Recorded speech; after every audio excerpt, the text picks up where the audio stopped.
তো এখন দেখো ওই যে তোমার ডাই স্পট, এই দেখো এই ফ্যাব্রিকটার ভিতরে এখানে একটা কালো কালো, মানে এটা একটা ডাই স্পট, এখানে এটা আরেকটা ডাই স্পট আর কি।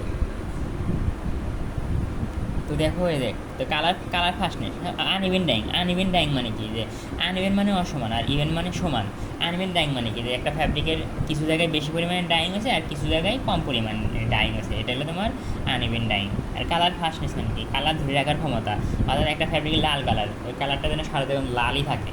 আচ্ছা, কিন্তু একটা ফ্যাব্রিকের কালার হলো লাল, কিছুদিন পর আমরা বলি না যে জ্বলে গেছে, মানে ফেড হয়ে গেছে বলি না, ফ্যাব্রিক কালার ছিল লাল, কিছুদিন পর ঝুলে অন্য কালার হয়ে গেছে, তার মানে কি, আর কালার ফাস্টনেস ভালো না। তো কালার ফাস্টনেস ভালো মানে কি, ওই ফ্যাব্রিকটা নিজের কালারকে ধরে রাখতে পারবে, আর কালার সহজে নষ্ট হবে না।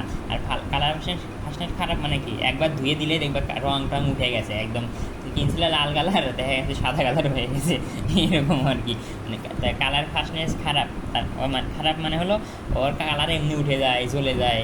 এই তো আমরা চাই যে কালার ফাস্টনেস ভালো হোক। তো পরীক্ষায় আসবে যে তোমার describe fabric fault due to mechanical problem, তো কেন, অর্থাৎ কী কী প্রবলেম হয় এবং কেন, প্রবলেমগুলোর কারণ কী, এবং ওই প্রবলেমগুলোর সমস্যা সমাধান করার উপায়, অর্থাৎ প্রতিরোধগুলো কী, মানে রেমিডিসগুলো কী কী।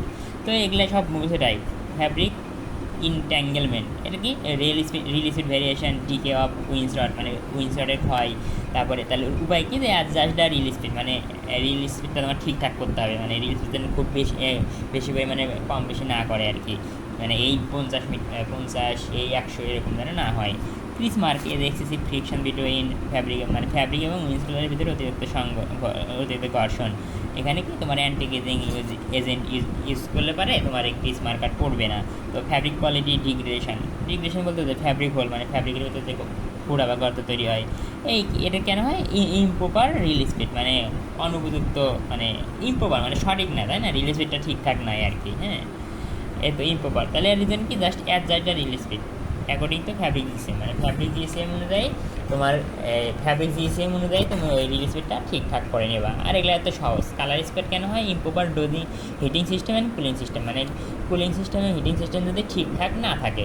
আর উপায় কি, প্রপার, মানে ইমপ্রপার থেকে প্রপার, মানে সঠিক হিটিং সিস্টেম এবং কুলিং সিস্টেম তোমাকে ইউজ করতে হবে।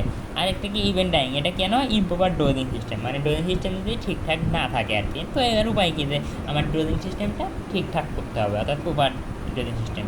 কালার ফাস্টনেস, এর রিজন কি, যে ইমপ্রপার ওয়াশিং সিস্টেম, মানে আমরা যে ডাইং করার পর ওয়াশিংটা করি, মানে ফ্যাব্রিকটা ধুই, তাই না, ওইটা যদি ঠিকঠাক না থাকে, তো এটা কী করতে হবে, প্রপার মানে ঠিকঠাক করতে হবে।